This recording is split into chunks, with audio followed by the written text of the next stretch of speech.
नमस्कार, मैं राहुल यादव। स्वागत आपका इस चैनल पर। कल का जो लोकसभा और राज्यसभा का सेशन था, बेहद हंगामा खेज रहा। लोकसभा में तो पूरे के पूरे दिन रहा।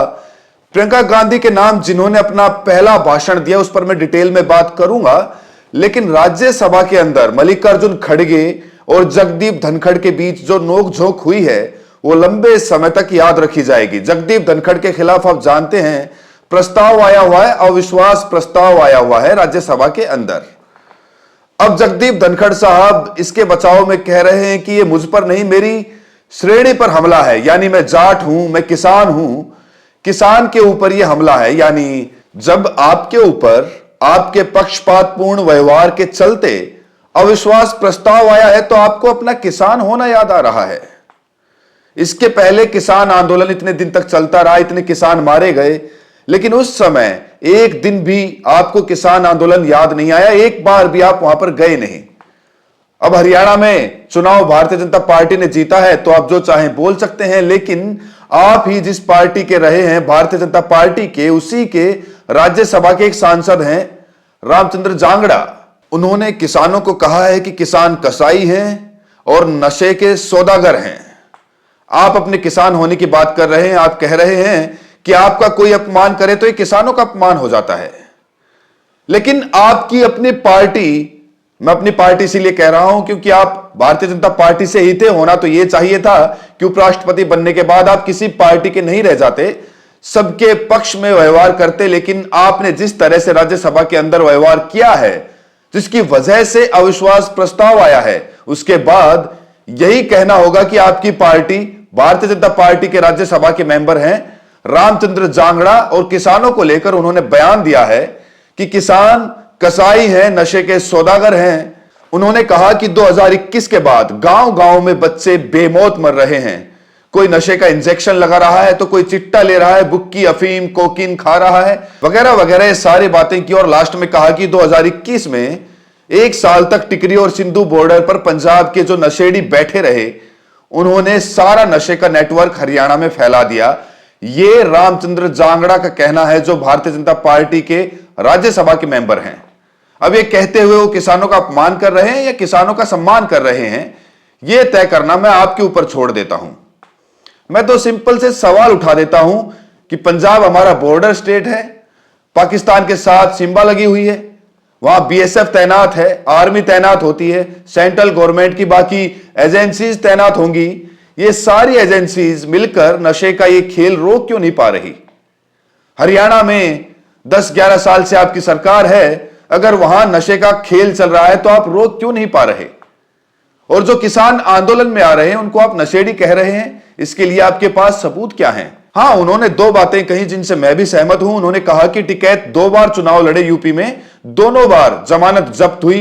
गुरनाम सिंह सरोनी अभी विधानसभा चुनाव लड़े थे, उन्हें 1170 वोट मिले महज। ये किसान आंदोलन के लिए भी सोचने वाली बात है कि आखिर उसके लोग जब राजनीति में जाते हैं तो इतने कम वोट क्यों मिल रहे हैं, क्यों राजनीति में जाते हैं, यह भी एक बार सोचने की जरूरत है। लेकिन यहां सवाल है हमारे राज्यसभा के सभापति, हमारे उपराष्ट्रपति जगदीप धनखड़ पर।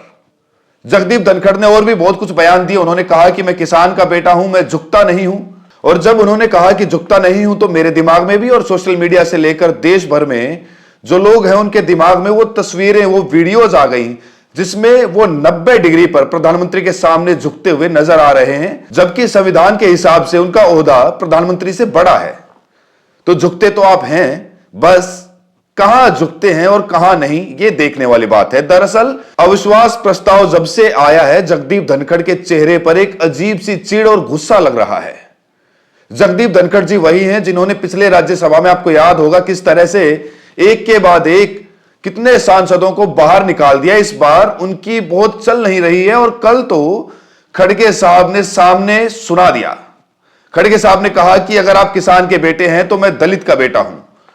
आपके पिताजी तो नोटों से मशीन गिनते होंगे, मेरे पिताजी दिन भर मजदूरी करके शाम को पैसे लेकर आते थे। और यह सच्चाई है कि मल्लिकार्जुन खड़गे साहब एक मजदूर के बेटे हैं और गरीब घर से पैदा हुए हैं और बहुत सारी समस्याएं झेलते हुए पढ़ लिख कर बड़े हुए हैं। 50 साल के आसपास वक्त हो गया उनको संसदीय राजनीति करते हुए। और इस मामले में अगर देखें तो जगदीप धनखड़ से बहुत सीनियर हैं। जगदीप धनखड़ तो कांग्रेस से लेकर कई पार्टियां चेंज करते हुए भारतीय जनता पार्टी में पहुंचे हैं, लेकिन मल्लिकार्जुन खड़गे जी ने पहली ही राजनीति जो शुरू की वो कांग्रेस से की और अब कांग्रेस अध्यक्ष के पद तक पहुंचे हैं। उन्होंने एक बहुत जरूरी बात कही जो कल सोशल मीडिया पर काफी वायरल भी हुई। उन्होंने कहा कि अगर आप मेरी इज्जत नहीं करेंगे तो मैं भी आपकी इज्जत नहीं करूंगा। दरअसल इज्जत के साथ यही है, आप कई बार कुर्सी पर बैठ जाते हैं, आपको लगता है कि सामने जो लोग बैठे हुए हैं उनका कोई मतलब नहीं है। मैंने आपको बताया था कि राज्यसभा सांसद जो आम आदमी पार्टी के संजय सिंह हैं वो बोल रहे थे और किस तरह से हमारे जगदीप धनखड़ जी संजय कर रहे थे, जैसे किसी जूनियर से बात कर रहे हों, जबकि राज्यसभा में जितने भी मेंबर्स हैं सारे माननीय मेंबर्स होते हैं। उनके साथ माननीय लगाकर या फिर जी लगाकर या फिर इज्जत के साथ बात करने की परंपरा रही है जो जगदीप धनखड़ कई बार तोड़ चुके हैं। कई बार उन्होंने लोगों को अपमानित किया है। तो जब आप लोगों को अपमानित करेंगे तो आपको बदले में अपमान ही मिलेगा। और बिल्कुल तुर्की बर तुर्की ये बात जो है खड़गे साहब ने संसद में जब उंगली दिखाते हुए सुना दी तो फिर धनखड़ साहब के पास कोई रास्ता नहीं था। राज्यसभा को उन्होंने तुरंत सस्पेंड किया और आज सुबह 12 बजे अपने कमरे में अपने कैबिन में मिलने के लिए बुलाया है खड़गे साहब को। अब देखिए आगे क्या होता है। अविश्वास प्रस्ताव में जो बहस होगी वो बेहद इंटरेस्टिंग बहस होगी। बहुत सारे मुद्दे उठने हैं वहां पर और इन सारे मुद्दों पर तीखी और बहुत ज्यादा तीखी बहस होगी। यह संसद के इतिहास में अपने आप में एक नोट किए जाने वाला वक्त होगा जब संसद के जो सभापति हैं उनके खिलाफ बाकायदा अविश्वास प्रस्ताव आया है। उधर लोकसभा के अंदर कल प्रियंका गांधी ने पहला भाषण दिया।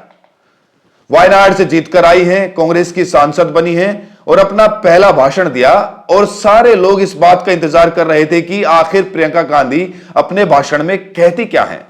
भाषण बढ़िया था उनका कई कारणों की वजह से। पहली बात तो यह कि हिंदी भाषा पर उनकी जो पकड़ है वो बिल्कुल नेचुरल है, बिल्कुल स्वाभाविक है, बिल्कुल शांति से उन्होंने अपनी बात कही। ना तो कोई नाटक किया, ना तो हाथ झटका, ना सर झटका, ना कोई नाटक किया। नाटकीयता से बिल्कुल परहेज करते हुए सीधे सीधे उन्होंने सरकार पर हमला किया और ऐसे मुद्दे उठाए जिन मुद्दों को उठाने से कई बार विपक्ष के नेता भी बचते हुए दिखाई देते हैं, चुप रहते हैं।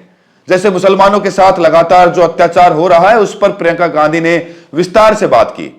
यह एक ऐसी बात है जिसके लिए कई बार आलोचना करता रहा हूं मैं विपक्ष के नेताओं की कि सबके बावजूद जब मुसलमानों के साथ कोई अत्याचार होता है, जब संभल में कोई अत्याचार होता है, जब कहीं और अत्याचार होता है तो सीधे सीधे मुसलमान कहने में या उनका नाम लेने में विपक्ष के नेता बचते हैं। यह एक ऐसी चीज है जो उनको कमजोर करती है। उनको यह लगता है कि मुसलमानों का नाम लेंगे या मुसलमानों के साथ जो अत्याचार हो रहा है उस पर बोलेंगे तो हिंदू वोट चला जाएगा।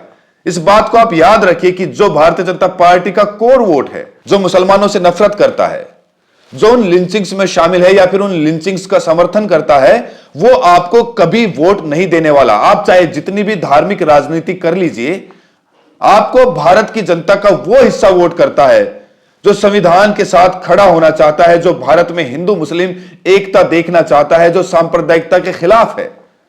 और जनता का वो हिस्सा आपसे सुनना चाहता है कि किसी दलित के ऊपर, किसी पिछड़े के ऊपर, किसी महिला के ऊपर, किसी मुसलमान के ऊपर, किसी ईसाई के ऊपर, किसी सिख के ऊपर, किसी के भी ऊपर अगर कोई अत्याचार होता है तो आप उस पर क्या बोलते हैं। वो चाहता है कि आप ऐसे सभी अत्याचारों के खिलाफ सीना तान कर खड़े हों। वो चाहता है कि आप जनता के अधिकारों के लिए लड़ें। इसीलिए बहुत जरूरी है कि संसद के अंदर या बाहर जब आप बात करें तो इन मुद्दों पर बात करें। यहां दोनों चीजें बहुत अच्छी हुई हैं। संभल जाने की कोशिश की राहुल गांधी ने, उनको रोका गया। उसके बाद संभल के जो पीड़ित हैं वो आए, उनके साथ राहुल गांधी मिले, वो फोटो मीडिया पर शेयर की और अब प्रियंका गांधी ने संसद के अंदर सीधे नाम लेकर यह मुद्दा उठाया। तो पहले तो यह बात है जिसकी वजह से प्रियंका गांधी का यह भाषण याद किया जाएगा। उन्होंने बहुत साफ साफ कहा कि प्रधानमंत्री संसद में संविधान की किताब को माथे से लगाते हैं, लेकिन जब संभल में, हाथरस में, मणिपुर में ऐसी जगहों पर न्याय की गुहार उठती है तो उनके माथे पर शिकन भी नहीं आती है। सबसे मजेदार बात यह है कि कल संसद में इतनी इंपॉर्टेंट बहस चल रही थी संविधान को लेकर और हमारे प्रधानमंत्री महोदय इलाहाबाद में थे। इलाहाबाद में कुंभ का शायद उद्घाटन वगैरह करने गए थे और जो वीडियो पोस्ट किया गया उसमें बड़े शान से, बड़े आराम से एक फेरी में बैठकर कोई गाना चल रहा होगा, उस गाने की धुन पर अपनी उंगलियां चलाते हुए और अपना वीडियो पोस्ट किया। आप सोचिए कि एक तरफ संविधान पर चर्चा चल रही है संसद और राज्यसभा के अंदर, लोकसभा और राज्यसभा के अंदर, और दूसरी तरफ हमारे प्रधानमंत्री इस पूरी कार्रवाई से पूरी तरह गायब हैं। अंत में आएंगे, एक लंबा चौड़ा भाषण देंगे, तालियां बजवाएंगे और चले जाएंगे। संसद की इस पूरी बहस में जो चलती रहती है, ऐसा लगता है कि प्रधानमंत्री को इनका कोई लेना देना, कोई इंटरेस्ट ही नहीं है, किसी को सुनने में कोई इंटरेस्ट नहीं है। लोकतंत्र में बेहद जरूरी होता है। प्रियंका गांधी ने एकदम वेदों वगैरह से एग्जाम्पल लेकर कहा कि हमारे यहां हमेशा से वाद विवाद संवाद की परंपरा रही है, यानी एक आदमी कुछ कहता है, दूसरा उस पर आपत्ति जताता है, बहस होती है और इस तरह से दोनों के बीच में संवाद बनता है। मैं कहूं कि यह रास्ता सही है, आप कहें कि यह वाला रास्ता सही है, आप बैठें, बहस करें, कागज पर दोनों रास्ता बनाएं और फिर तय करें कि दोनों में से कौन सा रास्ता ठीक है या फिर कोई तीसरा रास्ता। यह होता है संवाद, यह होती है डेमोक्रेसी। और मैं कहूं कि यह वाला रास्ता ठीक है, आप कहें कि वो वाला रास्ता ठीक है, और जिसकी लाठी में ज्यादा ताकत हो वो दूसरे को मार दें और उसी रास्ते को माना जाए जो ताकतवर का रास्ता है। यह होती है तानाशाही। लोकतंत्र के लिए बहुत जरूरी है कि हमारे प्रधानमंत्री जी संसद में बैठें, जब हमारे माननीय सांसद अपनी बात रख रहे हैं तो उनको सुने। लेकिन एक तरफ प्रधानमंत्री महोदय के बारे में कहा जाता है कि एक दिन की छुट्टी नहीं लेते हैं। मैं आपको बता चुका हूं कि प्रधानमंत्री के लिए छुट्टी का कोई कंसेप्ट ही नहीं है, क्योंकि प्रधानमंत्री से ऊंचा कोई नहीं है जिनसे वो छुट्टी ले सके। इसीलिए उनको कोई छुट्टी लेने की जरूरत नहीं है। छुट्टी कर्मचारी लेते हैं, उनको छोड़ दीजिए। मंत्री और एमपी एमएलए को भी छुट्टी लेने का कोई प्रावधान नहीं है, छुट्टी कर्मचारी लेते हैं जो नौकरी करते हैं। तो एक तरफ दावा किया जाता है कि 18 घंटे काम करते हैं, छुट्टी नहीं लेते हैं, दूसरी तरफ कुछ कुछ दिन पर ऐसे मौज मस्ती के आराम के वीडियोज आते रहते हैं, और वो भी तब जब संसद चल रही होती है। कृषि कानूनों की बात उठाई प्रियंका गांधी ने। उन्होंने कहा कि देश में जो कृषि कानून बन रहे हैं वो उद्योगपतियों के लिए बन रहे हैं। वायनाड से लेकर दलितपुर तक इस देश का किसान रो रहा है, इस देश का किसान भगवान भरोसे है। जितने भी कानून बने हैं सब बड़े बड़े उद्योगपतियों के लिए बने हैं। वायनाड के बारे में आप जानते हैं कि वहां पर लैंडस्लाइड आई थी और उसके बाद से बहुत सारा जो नुकसान हुआ था उसकी भरपाई के लिए प्रियंका गांधी लगातार गृहमंत्री से मिली, बाकी सारी बातें कर रही है, मांग उठा रही है, लेकिन सरकार कान में रुई डालकर बैठी हुई है। हालत यह हो गई है कि केरला में जो तबाही हुई थी उस समय इंडियन एयरफोर्स की जो जहाजें गई थी, जिन्होंने एयरलिफ्टिंग की थी, उसका बिल थमा दिया गया है केरल की सरकार को। कहां तो उस तबाही के लिए मदद की जानी चाहिए थी, कहां बिल थमा दिया गया है। कई बार ऐसा लगता है कि केंद्र सरकार उन राज्य सरकारों के साथ सौतेला व्यवहार करती है जहां भारतीय जनता पार्टी की सरकार नहीं है। हिमाचल के बारे में उन्होंने कहा कि जितना सेब है हिमाचल का, जितना भी व्यापार है, सबका सब अडानी को सौंपा जा रहा है। और साथ में बात की उन्होंने इतिहास की। नेहरू को लेकर ये लोग बहुत सारा हंगामा करते हैं। कल प्रियंका गांधी ने खुलकर बात की। उन्होंने कहा कि आजादी को 70 साल हो गए हैं, आपको सत्ता में आए 10-11 साल हो गए हैं, और जब भी कुछ होता है तो आप हमेशा कभी 1930 की बात करते हैं, कभी 1920 की बात करते हैं, कभी 1940 की बात करते हैं। आज की बात आप नहीं कर पाते, हर चीज के लिए नेहरू को जिम्मेदार बना देते हैं, और इस तरह से खुद अपनी जिम्मेदारी लेने से आप लगातार भागते रहते हैं। और जहां पर ले जाकर उन्होंने भाषण को खत्म किया है वो तो शायद संसद के इतिहास में अपने आप में एक मजेदार वाक्य है। उन्होंने कहा कि यह देश कायरों के हाथों में ज्यादा देर तक नहीं रहा है, यानी सीधे सीधे नरेंद्र मोदी और उनकी सरकार को कायरों की सरकार कहा है। जब इतिहास की बात होगी, जब आजादी की लड़ाई की बात होगी, तो यह तय होगा बार बार कि कौन आजादी की लड़ाई में लड़ा और कौन आजादी की लड़ाई में अंग्रेजों के साथ रहा। तो यह सांप्रदायिकता पर हमला करते हुए प्रियंका गांधी ने कहा है कि यह देश बहुत दिनों तक कायरों को सत्ता में नहीं रहने देगा। यह बताता है कि संसद के अंदर प्रियंका गांधी गूंगी गुड़िया बनकर नहीं बैठे रहने वाली। गूंगी गुड़िया मुझे इसीलिए याद आ गया, जब इंदिरा गांधी संसद में आई थी तो बहुत लोगों ने यह कमेंट किया था कि गूंगी गुड़िया बनकर वो रहेंगी, लेकिन उसके बाद इंदिरा गांधी ने क्या किया वो एक इतिहास है। तो प्रियंका गांधी भी आई है संसद के अंदर, और जिस तरह से शुरुआत की है बहुत साफ समझ में आता है कि ये गूंगी गुड़िया बनकर नहीं रहने वाली। दरअसल नरेंद्र मोदी और उनकी सरकार जो है उसकी सबसे बड़ी समस्या यह है कि जहां समस्या आती है वहां वो आंख मूंद लेती है। जहां मोदी जी का स्वागत होगा वो खबर इतनी बड़ा चढ़ाकर बताई जाएगी जैसे लगेगा कि जहां गए हैं वो पूरा का पूरा देश सड़क पर आ गया था उनका स्वागत करने के लिए, जबकि सड़क पर अक्सर जो इंडियन वहां रहते हैं, जो इंडियंस डायस्पोरा है, वही दिखाई देते हैं। विदेशी जिस देश में जाते हैं उस देश के लोग तो कहीं स्वागत करते हुए दिखाई देते नहीं है। और जहां कुछ गड़बड़ हो जाएगी वहां खबर को दबा दिया जाएगा। मैं आपसे एक खबर शेयर कर रहा हूं जिस पर बात नहीं होगी। स्विट्जरलैंड आप सब लोग जानते हैं काफी फेमस जगह है। स्विट्जरलैंड का नेस्ले एक बड़ा उत्पाद है। नेस्ले को लेकर सुप्रीम कोर्ट ने कोई केस था, सुप्रीम कोर्ट का फैसला आया।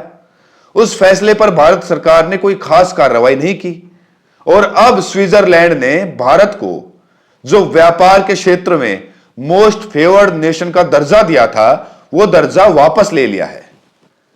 तो जो लोग दिन रात करते रहते हैं कि मोदी जी का डंका बज रहा है वो इस बात पर बिल्कुल खामोश रहेंगे। मैं आपको लिखकर दे रहा हूं, किसी गोदी मीडिया में 1 मिनट की बहस नहीं होगी कि आपके सुप्रीम कोर्ट का फैसला आने के बाद मामला क्यों नहीं संभाला गया, क्यों हमारे साथ जो मोस्ट फेवर्ड नेशन का दर्जा हमको मिला हुआ था वो स्विट्जरलैंड ने देखते देखते वापस ले लिया। ये तो मैं सिर्फ आपको एक उदाहरण दे रहा था, 20 उदाहरण दिए जा सकते हैं जहां इस डंके की हकीकत आपको देश के बाहर सुनाई देती है। पता चलता है कि कैसे सरकारी जो हमारा कामकाज है उसकी गड़बड़ियों की वजह से अलग अलग देशों में हमें अपमान झेलना पड़ा। यहां मैं कनाडा और अमेरिका और बाकी सारी चीजों की बात नहीं कर रहा। देश के अंदर की जो बात है, ऐसी घटनाएं जो होती हैं, आरजीकर हॉस्पिटल के बारे में अगर बात करूं, जो कलकत्ता में आरजीकर हॉस्पिटल की घटना हुई थी, बहुत शोर हुआ था। भारतीय जनता पार्टी ने बहुत शोर मचाया। उसके बाद क्या हुआ? बंगाल की पुलिस जांच नहीं करेगी, जांच सीबीआई करेगी। जांच सीबीआई करने गई, गिरफ्तार हुए जो मुख्य आरोपी थे वो पहले ही गिरफ्तार हो गए थे। आरजीकर कॉलेज के जो प्रिंसिपल थे अब एक्स प्रिंसिपल हैं। आज की खबर यह है कि चार्जशीट दाखिल नहीं की सीबीआई ने, जिसकी वजह से उनको जमानत मिल गई। और आप देखेंगे कि इस खबर पर बिल्कुल चुप्पी हो जाएगी। इस खबर पर कोई बात नहीं करेगा कि सेंट्रल गवर्नमेंट की एजेंसीज चार्जशीट तक दाखिल क्यों नहीं कर पाई। लेकिन हमारा तो काम यही है कि जिन खबरों को गोदी मीडिया नहीं दिखाता, मैं वो खबरें आप तक पहुंचाता रहूं। अगर आपको लगता है कि ये वीडियो यूजफुल है और लोगों तक पहुंचनी चाहिए तो इस वीडियो को ज्यादा से ज्यादा शेयर करिए। और मिलते हैं अगली वीडियो में। तब तक के लिए चैनल को पहली बार आए हैं तो सब्सक्राइब जरूर कर लें, नोटिफिकेशन बेल को प्रेस कर लें ताकि जो भी वीडियो, जो भी न्यूज मैं आप तक पहुंचाऊं वो आपके पास तुरंत पहुंच जाए। तो मिलते हैं अगली वीडियो में। तब तक के लिए अपना ख्याल रखें।